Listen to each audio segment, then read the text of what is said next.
Hello, everybody. This is Judy Sedgman again, and I'm adding another video to the ongoing series that I'm hoping to make for some time and post on my YouTube channel as well as other places, explaining what the three principles really are and trying to kind of cut through some of the conversations that have tended to, what I think, trivialize them and mix them with other things.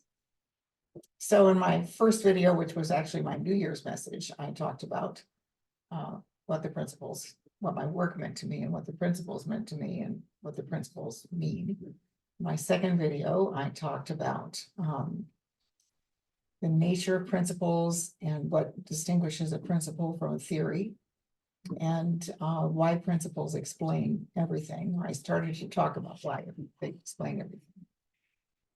And once you see the principles at work behind some field or some endeavor or some scientific pursuit, it opens your mind to a lot of potential for the meaning and leveraging that enterprise.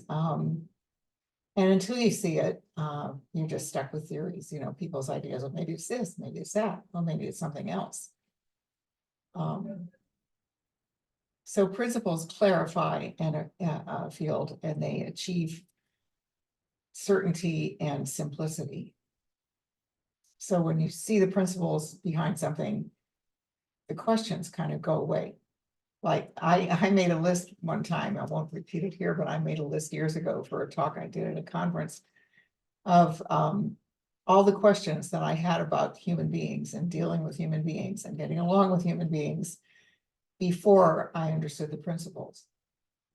And how there were, no matter who you asked, you got a different answer. And if you looked it up, it depended on the approach that people were taking to their work with human beings, whether they provided one answer or another. So there was no simple explanation that you could say, oh, okay, I see it now, I get it. And then along came mind, consciousness, and thought, and it went behind theories to a deeper level. And what I mean by that is that when you saw, for example, if a person proposed a theory and they said, this theory covers a lot, explains a lot of stuff, and I think, we're onto something here. Well, what about the stuff it doesn't explain? That you still don't know about that. And they said, well, there'll be another theory. But then you have multiple theories, which would explain why in the field of psychiatry and psychology, there's a book of diagnoses that's this thick, trying to take all the behaviors that have been observed and give them a name and call them a psychiatric diagnosis. And for those of us who work in the principles, there is one diagnosis, which is misunderstanding and misuse of the gift of thought. And people have a zillion different ways to manifest that because everybody's creating their own experience of their thinking. But basically, when they understand that they're creating their thinking, they can make different choices about their experience. They don't take their experience as something that's they're stuck with, it's coming at them from the outside. They see experience as something transitory, depending on how they're using their thinking. So that's a huge shift. It changes the entire, it sort of upends the theories, the many theories that are out there in the fields of mental understanding, human mental functioning, and says, no, there's one explanation. And all of the others are coming at it from observed effects of that one explanation. Our explanation goes before the fact. So, for example, if stress is a function of worry and anxiety and thinking a lot about the future and worrying about things that happened in the past and having a hard time focusing in the present, the principles would explain that that's a person with a busy mind who doesn't know how to quiet their mind and get present. it wouldn't say, well, it depends on the stressor. There's been so many stressors identified, and some are worse than others, and some people are more prone to stress from this than that, and so on. All of that is after the fact of the person taking their stressful thinking seriously. Whatever it is, doesn't matter. So the principles really make things very simple and clear. And when people catch on to them, they understand themselves and others in a way that sets them free from judgment, from unhappiness, from blaming, from anger, from frustration with other people, from not feeling in control, from not feeling that they have agency in life. It empowers people to see, if I'm creating something I don't like, I'm not stuck with it. I may be in the habit of doing it. I may have a hard time noticing when I'm getting caught up in it in the beginning. I'm not stuck with it for the rest of my life. It doesn't define me. So I would say the problem that has occurred as it would with any understanding, has no blame or no shame or no nothing in this, just trying to take people deeper. We kind of have, as I said in the previous video, we kind of started using the principles as a brand. Hey, I do the principles. I have a principles-based practice. I'm a 3P practitioner. Yeah, I do the 3P. Yeah, I follow the 3P. And that takes away the nature of principles. It kind of makes it into a label or a brand, or like, oh yeah, that's just that mind conscious thought stuff. And when we first started, it wasn't like that because nobody had heard of the principles. And if you ran around saying, I practice the 3Ps, everybody go, what are you talking about? And it was so new to us and so fresh and so amazing, that we had a lot of reverence for that understanding, for just being able to see that, and for what would happen to our clients when they caught a glimpse and started looking there. It was so out of sync with everything that we'd observed in the world before. And what I would say is that, diagnoses are performative, and they create performative behaviors, good or bad. Sometimes you can diagnose yourself as a optimist. That might as well be a diagnosis, because optimists are a type of person in our minds. So if you diagnose yourself as an optimist, then you feel a certain gift for looking at the bright side. So you'll say, well, I'm an optimist. I always see the bright side of things, which is really, in practice, the same thing as saying, I'm depressed. I don't see anything good about life. It's describing a performative act. Is to say, okay, if you're going to say, I'm a genius, whether you're a genius or not, when you say those words, it seems real to you. And perhaps you know something about the behavior of geniuses, and you adopt and adapt some of those behaviors. Or you can say, well, I am socially conscious, or all these things that we label ourselves without realizing it. Then we have a sort of standard of behavior that we've observed, that if we behave that way, we can, it's a performative act, and we have persuaded ourselves that we are that. The principles do not describe performative behaviors. The principles don't describe anything but creation. That's it. They're really relevant to us only in that, as living creatures, as beings who are part of the universe, as sentient thinking creatures, the principles explain how we see life, how we can experience life. That's it. Doesn't tell us how to experience life, doesn't tell us whether we should change, doesn't give us goals and ambitions to strive for. Principles just say, you know what? Here's how it works. Basically down to earth. If there were no such thing as the principles in action, the principles having been true since the beginning of time, whether we knew about them or not, we wouldn't be able to create theories. Because if there was no mind, there would be no energy of life flowing through the universe. If there was no consciousness, we would have no awareness of anything. We couldn't become aware and awake to things. And if there was no thought, we couldn't come up with something and see it as real.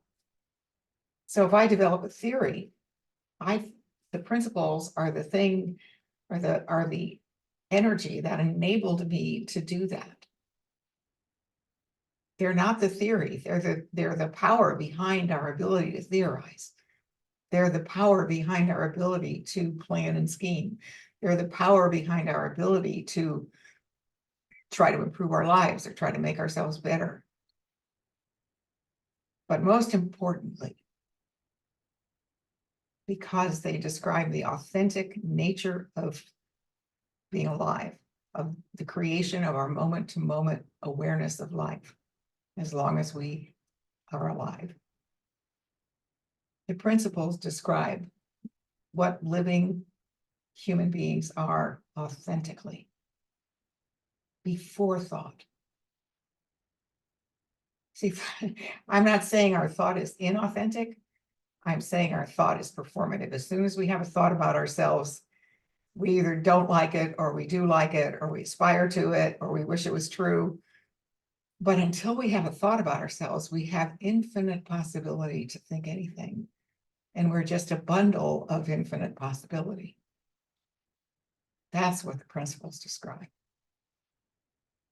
They're not prescriptive and they're not performative.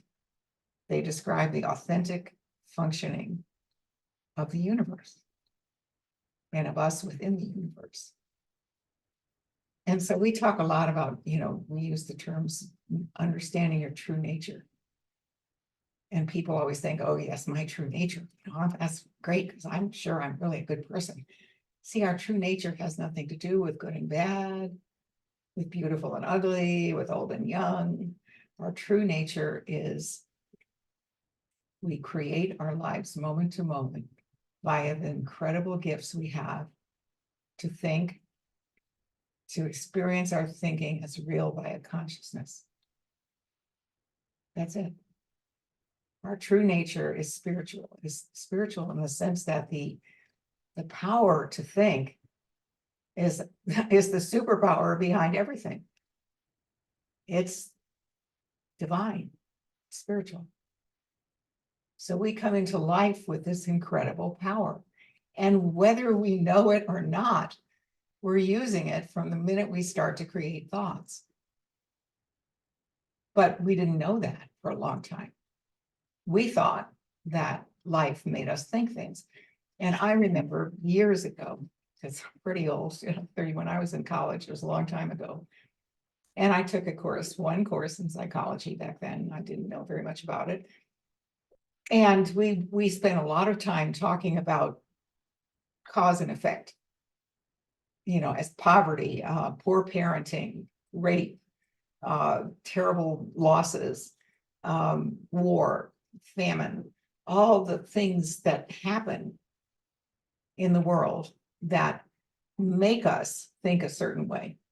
So, the way I learned psychology a long time ago, this back in the 60s, the way I learned psychology was, you have to look at the person's external circumstances and you look at what's happened to them over the course of their life, and that will give you some clues as to why they're upset or distressed or murderous or whatever they might be. But the problem is nobody fit the mold. And it didn't take a genius to see that. I mean, I was in college at the time and I knew personally girls who had been raped, which was not an uncommon thing that happens to college girls. And some of them just, got over it. They just wrote it off and thought, thank God I didn't get pregnant. I lived through it. I know better now. I've learned from it. Let's just move on with life. And some of them said, I'll never be the same again. Nobody will ever love me. Nobody I can't ever forgive myself, and so on and so forth. And there was this whole range of responses to that incident, which you couldn't anticipate ahead of time because people were different. And what made them different? And I remember thinking at one time, I had known a girl that had that happen to her at a first party she went to in college, first big party she went to. And she got up the next morning and said, "Oh my God, I just can't believe that all that happened, and it was awful, and I didn't know what I was doing, and I was lucky I even got home. And how could I be so stupid? And thank God for my friends." And then she took a shower, got dressed, and went to class. And that's the last we heard about it. It's like, okay, that was a mistake. And it was a terrible incident. And she took responsibility for her role in it and moved on. And I had another friend to whom the same exact thing happened, only it wasn't the very first party.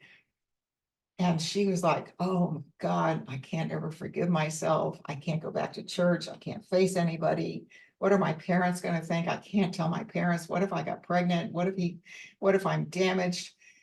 And now she was just full of what if terrible things, and she couldn't get it off her mind. And she actually dropped out of school because she couldn't focus on her studies anymore. So one person would say that incident, which is a terrible thing that should not happen, but that incident ruined her life forever.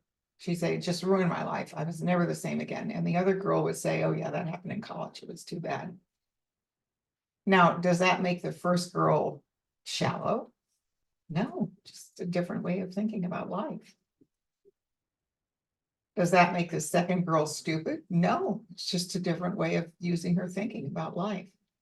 Now, since I've known the principles, I've worked with a lot of, among all kinds of populations actually, but among others, young girls who were being rescued from prostitution. And for some of them, the fact that they were being rescued, that they were getting to go take school courses, to get certified in something, to be able to be employable in a real job, to get free from that life, to not have to answer to any pimps or bad people, they were thrilled, and they couldn't wait to start their new life. And there were other girls who weren't. They felt that they were ruined, and no man would ever respect them, and nobody, if they ever found out what they did, would ever want to be their friend. And they just couldn't stop thinking about the past and what had happened to them. They couldn't imagine the future. They couldn't get into it. Now, again, now I know how to work with people, because I can say, "Look, let's go deeper than the content of your thinking, because I want to share with you the universal law of human psychology, the 3 principles, and explain to you that if your thinking is troubling you, if your thinking is creating negative experiences for you, if your thinking is limiting you, if your thinking is holding you back, you just need to understand you're misusing a power that you could use any way you wanted to. It's your power. You can bring yourself into the present and get a fresh start and look to see where you want to go. Or you could live in the past and your memories and in your negative thoughts. But they're your thoughts. Nobody's putting them. There's no bad thought. And I used to tell people there's no bad thought fairy that's running around dumping bad thoughts on people's head. We make them up. Now, that sets people free, because the freedom to think is the first freedom. It's the first freedom we experience as human beings. If you ever watch little babies and they'll see like a mobile in their crib, and they'll be looking and looking and looking, and you can almost see their little minds work. Like, what is that? Why did that move? Can I touch it? They're experimenting with their power to think right away. They recognize mommy and daddy first, because that's the faces they see all the time, and they memorize. They go, "Oh, I know that face." And that face is always saying, "Mama's here. Mama loves you. Must be mama." we think our way into and through life. Now, children give up thoughts very quickly. They don't get attached to them because they don't have that many, and they haven't had that many experiences that would cause them to, react to their thinking.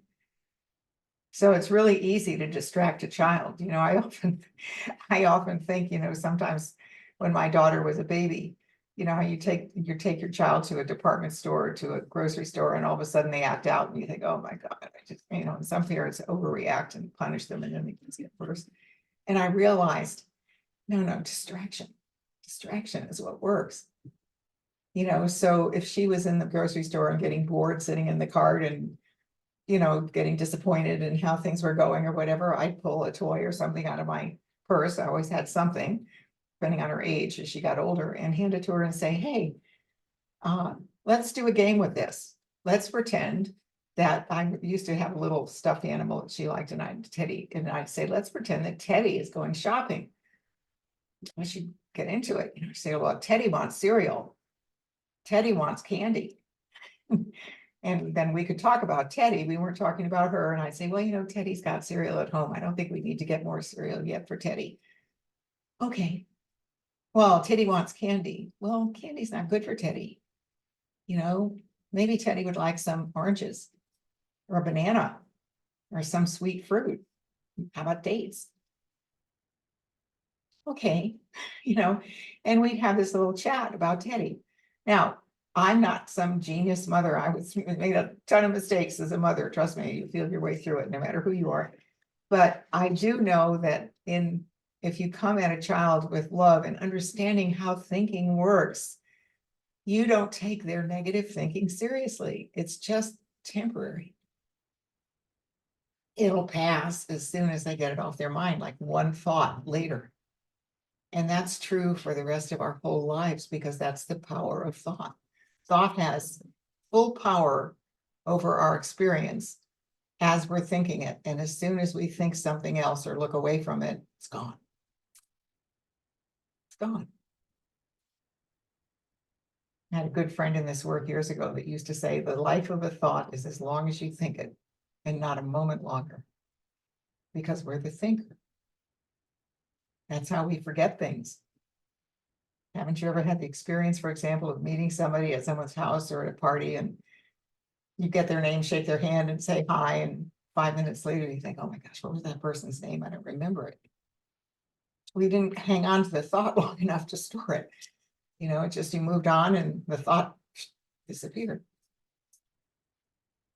And then people that teach you how to, be successful at social interaction will tell you, if you meet somebody, spend a second thinking about making a word association with their name, or, kind of putting their name into your mind through some connection that makes sense to you.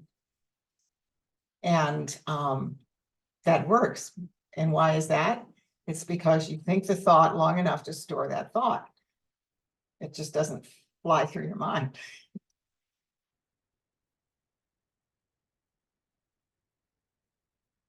Now, when I say that the principles describe our authentic selves, the description of our authentic selves is that we are spiritual beings with incredible power to see life the way we want to see it. In other words, as Sid, I think the words, I don't remember the exact words, but Sid said, there is no limit, nor are there boundaries to the human imagination. We can think anything. And for that moment that we're thinking it, that we're focused on it, it seems to be part of our reality. But it's all illusion of thought. So if you don't like your reality, it's not because of reality. Life is life is life. I was this fall, I live in Pittsburgh, Pennsylvania, and we have 4 beautiful seasons here. And fall, is one of my favorites. It's lovely. And I'm fortunate enough to live about a block and a half from the Allegheny River. So I can walk down to the river walk very easily from my house. And during fall, when you look across the river at the trees across the river, it's just gorgeous. And so one day, right at the peak season of fall, I was walking down to the river. It was a lovely sunny afternoon. And there was a homeless man sitting on the bench where I was walking. And I had stopped to take a picture of the foliage across the river. And so he said, "It's really beautiful, isn't it?" And I said, "Yeah, it really is. It's really gorgeous." And especially now this afternoon with the sun at an angle that just, goes right to the leaves and intensifies the color. It's just gorgeous. And he says, "Yeah," he said, "I come down here every afternoon and I just soak it in. I just love it." He said, "It just makes me so happy to be part of all of this. It's so beautiful." Now, he didn't ask me for money or food or anything. He just wanted to share that moment because he was in an authentic moment of just having a human experience of joy and gratitude for being alive in this incredibly beautiful world. It's like when you're authentic and in the moment and creating new thoughts as you go, your circumstances never seem indomitable. Because in order for you to be frightened by your circumstances, you have to think a lot about them and ahead of them. Like, if, oh my gosh, if this, then that's going to happen. And then what happens? And then what if that happens? But in the moment, we know what to do. And the reason we know what to do, because when our head is clear and we're just allowing thoughts to come as they come, we're in touch with that moment before thought in which we could think anything. And what's accessible to us is wisdom, thoughts we've never had before, that are the thoughts we need right now. And I'm going to talk more in another tape about wisdom, but I just to throw it out there, that we never find wisdom when we're rolling around in our memory and fearing things and anticipating things and overthinking everything. There's no wisdom there, and wisdom has no way to get there.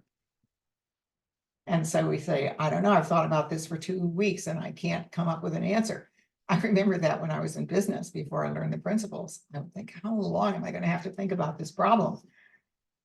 And the answer was forever if you want a new answer, because the way you're going about it, there's no space for a new answer.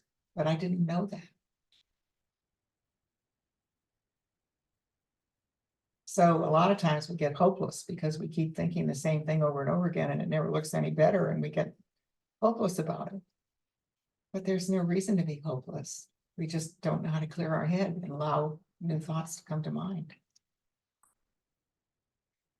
And the principles don't help us to do that. They explain that that's how it works, and it's up to us to decide if we're going to play the game according to what's natural to us, or whether we're going to supersede it with our memories and our fears and our thoughts, already thought thoughts. So you can't do the principles do us. We are the principles in action. We always have been. Principles don't care whether you know them or not. Gravity has been true since the beginning of the universe. It didn't wait to start activating until some people discovered it. So principles are discovered by observation of life, or by sudden insight into one of those deep, deep, quiet moments of wisdom, where suddenly something is revealed to us. We call that enlightenment. But enlightenment is not something you learn. It's something that happens, whether you want it to or not. It's just a moment of truth that arrives. So remember, if you are involved in a, I don't know, a self-help situation, or are sort of persuaded that somebody else can tell you how to behave or how to do, that you don't want to learn performative thinking, because that's artificial. I did that for years. I was a very successful business person. And prior to that, I'd been a successful journalist. And you wouldn't have recognized the person that went to work in the newspaper, starting out in the bureau every day, from the person that showed up as the CEO of a company. Why? Because I understood performative. We all do. We know how you're supposed to behave in one setting or another.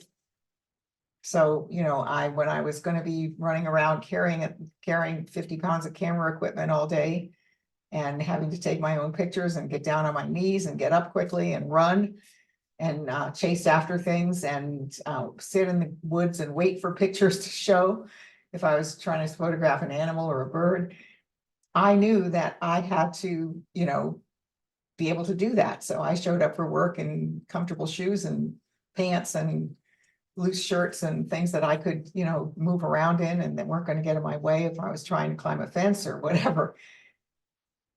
And when I showed up for business as the CEO of a company, I wore a business suit and high heels.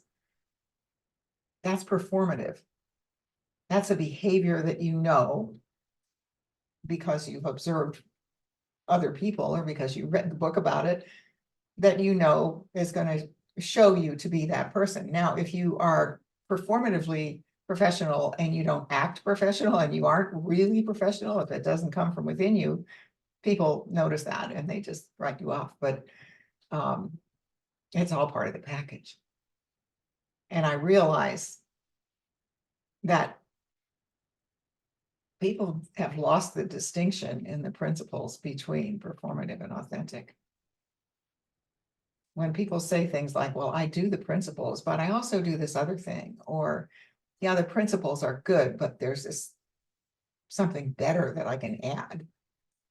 And they're really missing the point that the principles are spiritual truth. That once you know it, you're free to create whatever you want to create. And you will do so if you understand the nature of thought and your experience of it. Because then you feel no limits. The difference between a person that spends their whole life doing wishful thinking and a person who spends their whole life accomplishing things is not, it's inside. It's not coming from the outside. It's something inside of them that they don't feel free to live out their thinking, to see it manifest. So they think and then they go, oh yeah, but I can't do that. That's just another thought.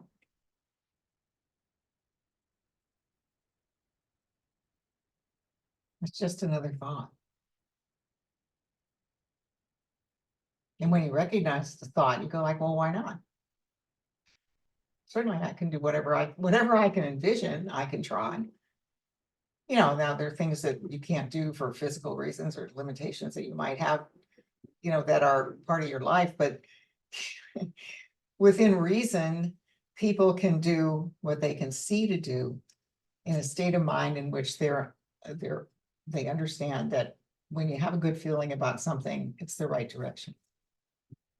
It's the right direction. It's for you. And no one else can tell you what that is.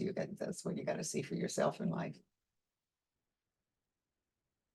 I remember that when I was in college, I had a professor one time who said, because I was minoring in philosophy, and he said, there's very few contemporary philosophers and hardly any women, and I think you would be a great philosopher. You should be a philosopher. And in my heart, I thought, I don't want to do that because even though I minored in philosophy, the more I did it, and it was very interesting. I will give you that. It was very interesting to read all these different theories. But the more I did it, I realized that it wasn't really very informative. It's like it was an agree or disagree thing. You'd read one person and go, yeah, well, that makes sense. I agree with that. And you'd read another person and go, that's crazy. But it was interesting to see all the different things people thought. If I had known back then about the nature of thought, it'd probably be more interesting because I think, wow, the human imagination is incredible. But I didn't want to be a person that just sat around writing difficult to read texts with big words in them, expressing my thoughts about the way life could be or is or might be or has been. I just didn't want to do that. So, he suggested that I do it, and I thanked him kindly, and we never talked about it again, and I never gave it any thought. It didn't speak to me. The only person that knows you is you. But we know our own hearts. So the principles are the description of the universal law that sets you free. And what you do with the gifts that they bring, mind, consciousness, and thought, the energy to create constantly, the ability to see your creation take form in your mind as images, ideas, perceptions, and consciousness, which allows you to be aware of what you're thinking. It's an open invitation to create anything.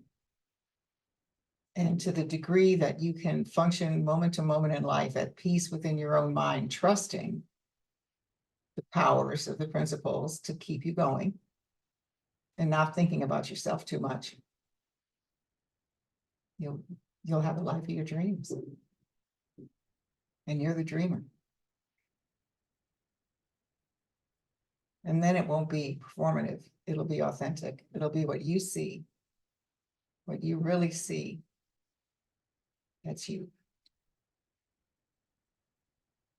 So thanks for listening.